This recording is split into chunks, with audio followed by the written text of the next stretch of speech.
নমস্কার, ৫ স্পেশালি নিয়ে আমি অতনু রয়েছি আপনার সঙ্গে। ভোট শেষ, কিন্তু সিংহাসনের মহাসংগ্রাম এখনো চলছে। তার কারণ নিরঙ্কুশ সংখ্যাগরিষ্ঠতা কেউ পায়নি, আর তার জন্যই এবার দিল্লিতে জোট জটলা। দুটো জোট, সেই দুটো জোটের নানাবিধ অঙ্ক কষা, আর সেই অঙ্ক কষতে গিয়ে শত্রু মিত্র একই সঙ্গে ফ্লাইটে যাচ্ছেন দিল্লিতে। দেখবেন সেই ছবি। প্রথমে আগে সেই ছবি দেখাই। আজ সকাল থেকে যে ছবি নিয়ে চর্চা চলছে,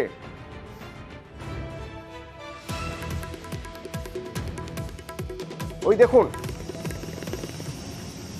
নীতিশ কুমার, তেজস্বী যাদব একই ফ্লাইটে। এখনো পর্যন্ত খাতায় কলমে নীতিশ কুমার এনডিএর শরিক, আর আইএনডিআই এর শরিক তেজস্বী যাদব। আইএনডিআই এর গুরুত্বপূর্ণ বৈঠক আজ, এনডিএর গুরুত্বপূর্ণ বৈঠক। সরকার গড়বেন কারা, কিভাবে সরকার গড়বেন, সমর্থনে কারা কারা থাকবেন, কারা না থাকলে কি বিপদ হতে পারে। এনডিএর দিকে পাল্লা ভারী, তাই প্রথমে এনডিএর খবর নেওয়া যাক। নয়াদিল্লি থেকে আমার সঙ্গে রয়েছেন মৈত্রেয়ী যেখানে দাঁড়িয়ে রয়েছেন, কিছুক্ষণ আগেই সেখানে অভিষেক বন্দ্যোপাধ্যায় পৌঁছেছেন আইএনডিআই এর আজকের বিকেলের সন্ধ্যের বৈঠকে যোগ দিতে। তো আইএনডিআই প্রসঙ্গে প্রথমে পরে আসবো, প্রথমে এনডিএ প্রসঙ্গে আসা যাক। বড় ফ্যাক্টর নীতিশ কুমার, বড় ফ্যাক্টর চন্দ্রবাবু নাইডু। আজ এনডিএর বৈঠকে দর কষাকষি হবে। কিরকম দর কষাকষি হবে বলে মনে হচ্ছে? ভিতরের খবর কি পাচ্ছ মৈত্রে?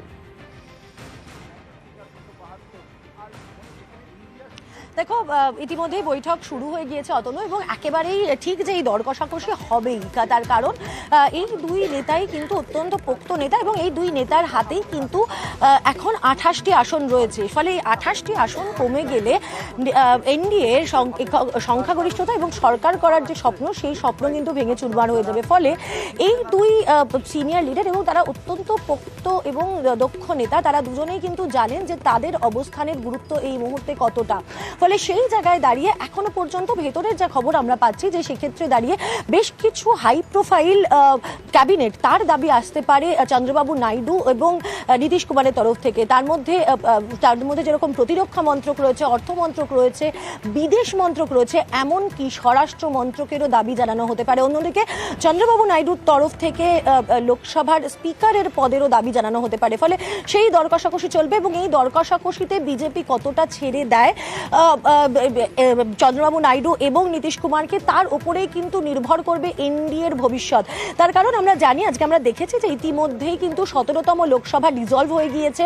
প্রধানমন্ত্রী তার পদত্যাগপত্র দিয়ে দিয়েছেন। নরেন্দ্র মোদী কিন্তু এখন এই মুহূর্তে দাঁড়িয়ে তিনি প্রাক্তন প্রধানমন্ত্রী, তার অন্তর্বর্তীকালীন সরকার চলছে। ফলে সরকার গঠন করার জন্য তাদেরকে সংখ্যাগরিষ্ঠতা প্রমাণ করতে হবে, এবং তাদের কাছে কিন্তু একক সংখ্যাগরিষ্ঠতা নেই। ফলে তাদেরকে ভরসা করতে হবে জোট শরিকদের উপর, এবং সেখানেই দুজন মানুষ অত্যন্ত গুরুত্বপূর্ণ ফ্যাক্টর হিসেবে আসতে চলেছেন, এবং সেই দর কষাকষি কিন্তু চলছে এই মুহূর্তে প্রধানমন্ত্রীর বাসভবনে। কোথাও কি মনে হচ্ছে বিজেপি কনফিডেন্ট যে নীতিশ কুমার চন্দ্রবাবু নাইডুকে তারা মানিয়ে নিতে পারবেন? কারণ ইতিমধ্যেই দিল্লির হাওয়ায় খবর ভাসছে যে এই শনিবার শপথ নিতে পারেন, প্রধানমন্ত্রী হিসেবে শপথ নিতে পারেন নরেন্দ্র মোদী।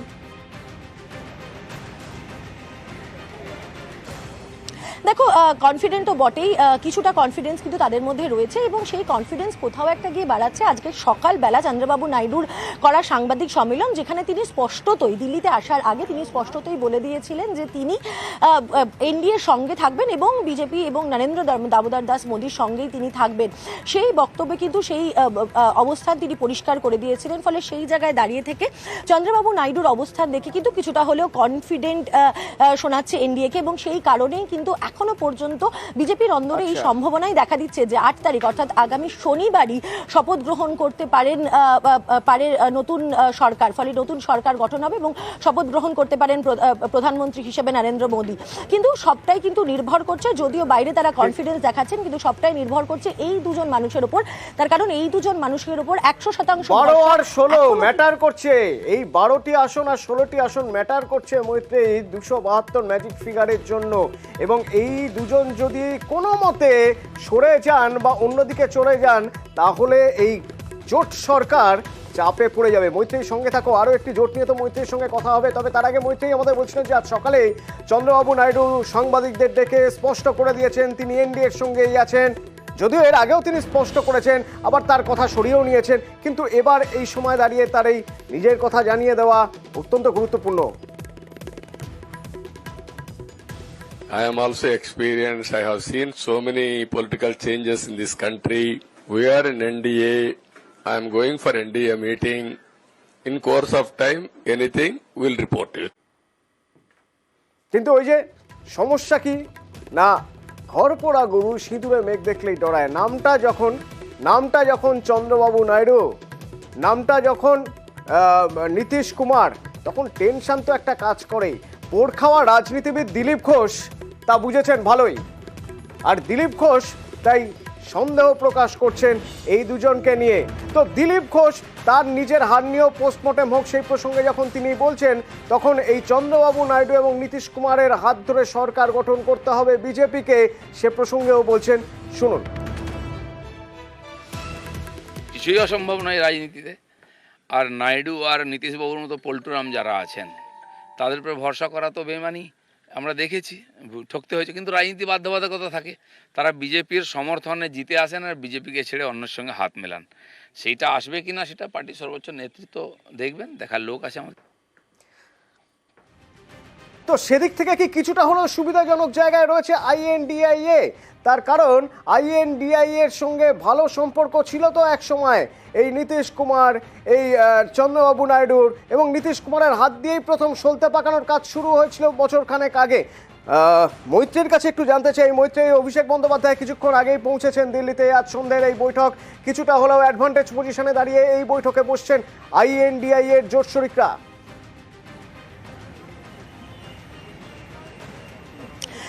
অতনু দেখো, এই মুহূর্তে যেমন তুমি বললে যে আমরা এই মুহূর্তে দাঁড়িয়ে রয়েছি অভিষেক বন্দ্যোপাধ্যায়ের সাউথ এভিনিউর বাড়ির বাইরেই, এবং কিছুক্ষণ আগেই তিনি এসে পৌঁছেছেন এবং সন্ধ্যে 6টা থেকে মল্লিকার্জুন খাড়গের বাড়িতে ইন্ডিয়া জোটের সদস্যরা, আইএনডিআইএ জোটের সদস্যরা তারা বৈঠকে বসতে চলেছেন, এবং তাদের কাছে প্রাথমিকভাবে তাদের যে দুটো সিদ্ধান্ত নেওয়া হবে তাদের তরফ থেকে, যে এক, তারা সরকার গঠনের দিকে তারা ঝাঁপাবেন কিনা। যদি তারা ঝাঁপান সেক্ষেত্রে তুমি যেমনটা বলছিলে একেবারেই ঠিক, তার কারণ ইন্ডিয়া জোটের সঙ্গে বা বিরোধী জোট সঙ্গীদের সঙ্গে কিন্তু একটা পুরনো সম্পর্ক রয়েছে, চন্দ্রবাবু নাইডুই হোক বা নীতিশ কুমারের। ফলে সেক্ষেত্রে দাঁড়িয়ে তাদেরকে অ্যাপ্রোচ করা হবে কিনা সেই বিষয়ে কিন্তু চূড়ান্ত সিদ্ধান্ত নেওয়া হবে। কিন্তু তাদেরকে অ্যাপ্রোচ করা হলেও ইন্ডিয়া জোটের যে পুরো একক সংখ্যাগরিষ্ঠতা হবে তেমনটা নয়। তারা দুজনেও যদি এসে যোগ দেন তারপরেও কিন্তু কিছু আসন কম থাকবে। ফলে সেক্ষেত্রে দাঁড়িয়ে বিভিন্ন ছোট ছোট পার্টির সাথেও কিন্তু ইতিমধ্যেই কংগ্রেস হাইকমান্ডের তরফ থেকে এবং বিভিন্ন শরিক দলের মারফত কথা বলা শুরু হয়ে গিয়েছে। এবং একটি ছবির কথা আমি মনে করিয়ে দিতে চাইবো, যে ছবিটা কিন্তু আজকে প্রকাশ্যে এসেছিল, যেখানে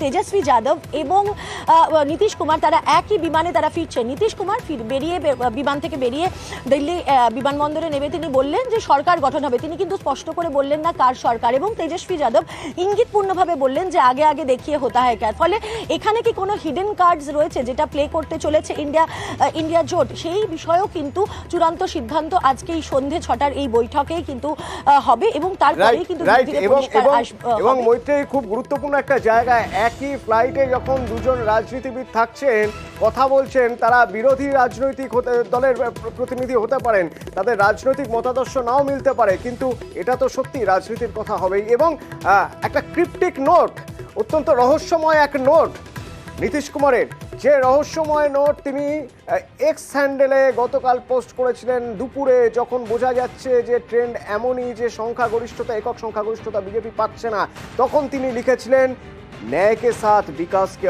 অর ন্যায়।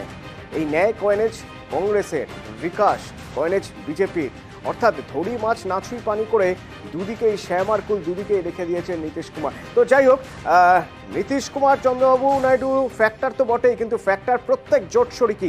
আইএনডিআই এর কথা যখন হচ্ছে তখন আপনাদের একবার শোনাতে চাইব অখিলেশ যাদব আজকের এই বৈঠকে যোগ দেওয়ার আগে কি বলছেন অভিষেক বন্দ্যোপাধ্যায় দিল্লি যাওয়ার আগে কলকাতা বিমানবন্দর থেকে, শুনুন। जनता ने नकारात्मक राजनीति को नकार दिया है। सकारात्मक राजनीति हो, सामाजिक न्याय मिले, लोकतंत्र बचे, आरक्षण बचे, या हमारा संविधान और बेहतर हो, तो उस दिशा में जनता का मतदान हुआ है। भारतीय जनता पार्टी ने हमेशा संविधान को ठेस पहुंचाने का काम किया। जिस राम मंदिर को आप पोल एजेंडा बना के कश्मीर से लेके कन्याकुमारी तक हर एक आदमी के पास गए कि भाई राम मंदिर ने हमने बनाया और राम का प्रतिष्ठा बीजेपी ने किया। भाई भगवान का प्रतिष्ठा एक इंसान कैसे कर सकता है? मेरे में क्षमता है कि मैं भगवान का प्रतिष्ठा करूं। ये यही दिखाता है कि जहां पे उन्होंने राम मंदिर प्रतिष्ठा किया उसी लोकसभा क्षेत्र से बीजेपी की हार हुई। मैं तो इतना ही कहूंगा, प्रभु राम आया तो इंसाफ आया। আপনারা কি জানেন যে লোকসভায় তৃণমূলের মহিলা প্রতিনিধি 38%? কিভাবে সে খবর দেব বিরতির পর, সঙ্গে থাকুন। যা ফল, সেই ফল অনুযায়ী দেখা যাচ্ছে তৃণমূলের নারী শক্তির জয় জয়কার। যারা সেফোলজিস্ট তারা বলছেন যে মহিলা ভোটেই এবার তৃণমূলের জয় জয়কার, কিন্তু উল্লেখজনকভাবে মহিলা প্রার্থীর সংখ্যাও কিন্তু কম নয় এবং লোকসভায় যদি হিসেব করতে হয় তাহলে মহিলা সাংসদ তৃণমূলের ঠিক কত শতাংশ এবং তা কিভাবে তৃণমূলকে ডিভিডেন্ড দিচ্ছে। আমার সঙ্গে রয়েছেন আবিরের সঙ্গে একবার কথা বলবো। আবির, এটা একটা অত্যন্ত তাৎপর্যপূর্ণ দিক যে যখনই যে কোনো বিরোধী দল নারীর উপর অত্যাচার নিয়ে কথা বলেন তখন টার্গেট করা হয় যে এ রাজ্যের মুখ্যমন্ত্রী একজন নারী, তারপরেও কেন হয়।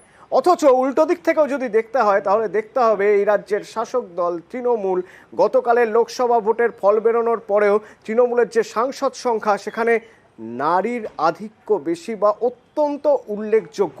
অর্থাৎ এটাকেই কি মুতোর জবাব বলবে?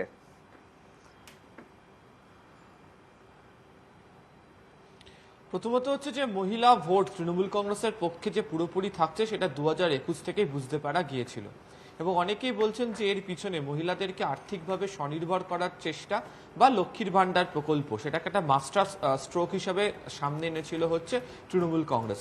এবং 2024-এর লোকসভা নির্বাচনেও বিভিন্ন ভোট গ্রহণ বা ভোটের দিনগুলোতেও লক্ষ্য করতে পারা গেছে যে মহিলা ভোটারদের সংখ্যা বা তাদের যেভাবে লাইন দেখা গিয়েছিল, ফলে আজকের এই নির্বাচনের ক্ষেত্রে দাঁড়িয়ে যে ফল এসছে তাতে মহিলা ভোটারদের যে একটা বড় অংশ তৃণমূল কংগ্রেসকে ভোট দিয়েছে এই বিষয়ে কোনো ধরনের সংশয় নেই।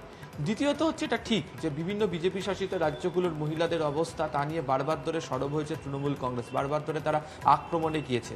আবার এই রাজ্যের ক্ষেত্রে সন্দেশখালীর ঘটনাকে সামনে রেখে বিজেপির তরফ থেকে তৃণমূল কংগ্রেসকে আক্রমণের রাস্তাতে হেঁটেছিল তারা।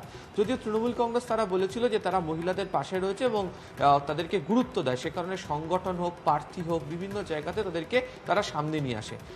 বিধানসভাতে দেখতে পাওয়া গিয়েছিল যে মাত্র 33% মহিলা মুখ রয়েছে তৃণমূল কংগ্রেসের এবং লোকসভাতে যে সংখ্যক সাংসদ জিতে যাচ্ছেন 38% হচ্ছে মহিলা মুখ এবং তাতে নতুন মুখ একাধিক রয়েছে।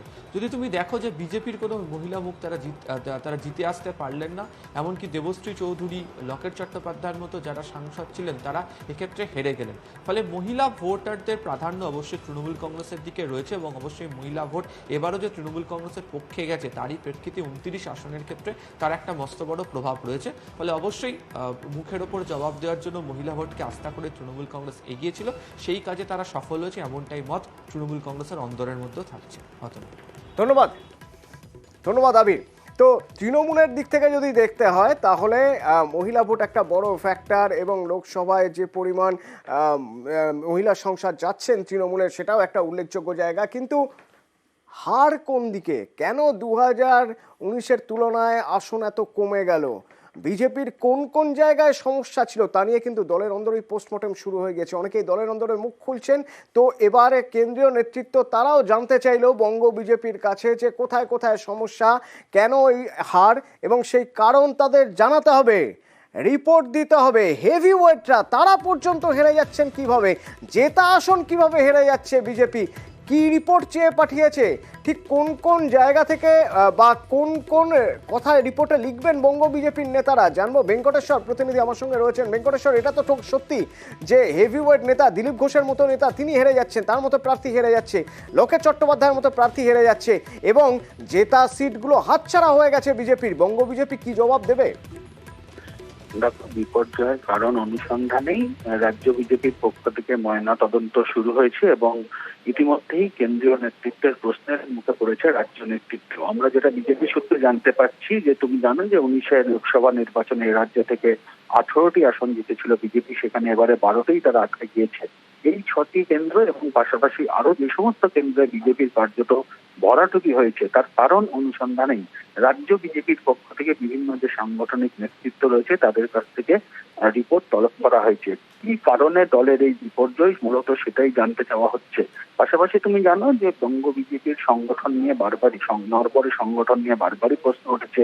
বুথ সশক্তিকরণ, বুথকে শক্তিশালী করতে হবে সেই নির্দেশ বারবারই কেন্দ্রীয় নেতৃত্ব দিয়েছে। তারপরও কার্যত দলের সাংগঠনিক দুর্বলতাকেই প্রাথমিক পর্যবেক্ষণে এমনটাই মনে করছে দলের এই বিপর্যয়ের অন্যতম কারণ। তবে ঠিক কি কারণে সেখানে তুমি জানো যে কেন্দ্রীয় দুজন মন্ত্রী নিশীথ প্রামাণিক, সুভাষ সরকার তাদেরও তাদের কেন্দ্রে পরাজিত হয়েছেন তারা। ফলে সামগ্রিক বিষয় নিয়ে দলের বিপর্যয় নিয়ে ময়না তদন্তে নামলো রাজ্য বিজেপি এবং সেখান থেকে জেলা নেতৃত্বের কাছ থেকে এ ব্যাপারে পূর্ণাঙ্গ তথ্য চাওয়া হয়েছে ঠিক কোন বিষয়গুলোর কারণে দলের এই বিপর্যয়। ধন্যবাদ।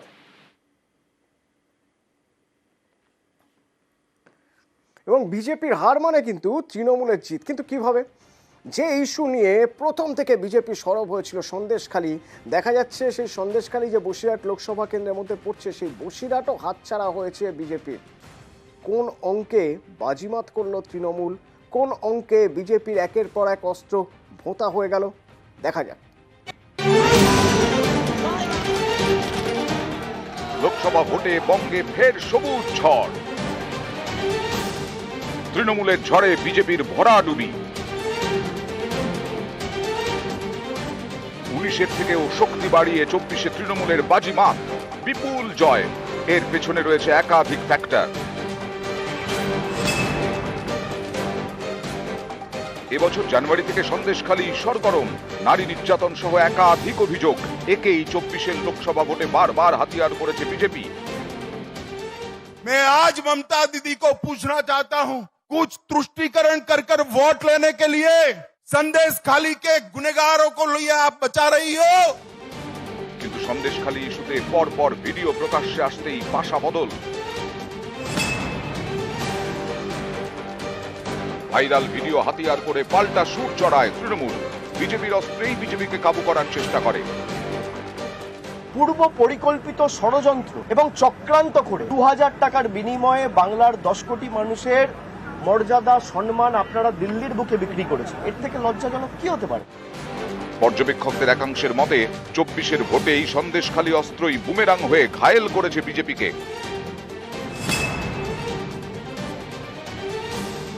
শিক্ষায় নিয়োগ দুর্নীতি, এ নিয়ে বারবার গরম হয়েছে ভোটের রাজনীতি। তৃণমূলের নেতা মন্ত্রীরা গ্রেপ্তার হয়েছেন, বিজেপি একে অস্ত্র করেছে। এরই মধ্যে হাইকোর্টের রায়ে এক ধাক্কায় বাতিল হয় প্রায় 26,000 চাকরি। এ নিয়ে আসরে নেমে পড়ে বিজেপি, কিন্তু নানা মহলে প্রশ্ন ওঠে, যোগ্যদের কেন চাকরি গেল? যোগ্য অযোগ্যদের আলাদা করা হলো না কেন? मैंने बंगाल बीजेपी से कहा है कि प्रदेश स्तर पर एक लीगल सेल और एक सोशल मीडिया प्लेटफॉर्म बनाया जाए। इससे उन लाभार्थियों को मदद होगी। কোথায় ছিলেন মোদি বাবু? 26,000 চাকরি তো আপনি খেয়েছেন।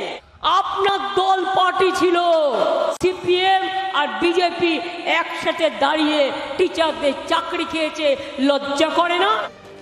শেষ পর্যন্ত হাইকোর্টের চাকরি বাতিলের রায়ে অন্তর্বর্তী স্থগিতাদেশ দেয় সুপ্রিম কোর্ট। এতে হাওয়া অনেকটা ঘুরে যায়। ঘাসফুল শিবির বোঝানোর চেষ্টা করে হাইকোর্টের রায়কে রাজ্য চ্যালেঞ্জ করেছিল বলেই এই স্থগিতাদেশ মিলেছে। শাসক শিবির এও বার্তা দেয় তারা সব সময় চাকরি হারাদের পাশে। এরও ডিভিডেন্ড ভোটে পেল তৃণমূল।